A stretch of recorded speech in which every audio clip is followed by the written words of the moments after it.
এইবারে দেখাচ্ছি। ফুটি গাছটা তো তুলে ফেলবো ভেবেছিলাম, ফুটি গাছটা।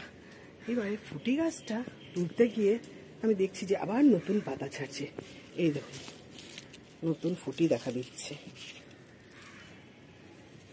সারা বছরই মনে এটা হয়। এই যে তাই জন্য আমি তুলি।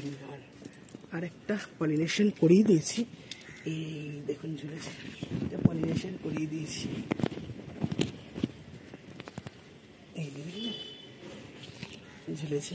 এই আর একটা হয়েছে, সেটাও পলিনেশন করিয়েছি, জানি না কতদূর টিকবে।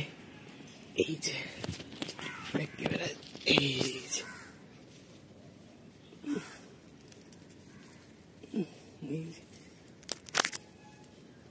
এই যে ঝুলেছে, বুঝছেন? এই সব দেখার জন্য আমি চলে আসি, অপেক্ষা করে থাকি। আরেকটা জিনিস, লাগার তো কড়া পড়ছেই। এই যে পুরুষ ফুল, তো এই যে সাদা সাদাগুলো সব পুরুষ ফুল। এইগুলো সব পুরুষ ফুল, অনেক পুরুষ ফুল ফেলেও দিয়েছি, যে হাত লেগে পড়েও যাচ্ছে। যে এইগুলো নষ্ট হয়ে গেছে, ফেলে দিচ্ছি, বেডে দিয়ে দিচ্ছি। এই যে এইগুলো, এই দেখুন কড়া ছেড়েছে। বলি না যে আমার লাউ গাছেও কড়া ছেড়েছে, কড়া ছেড়েছে অনেকগুলো।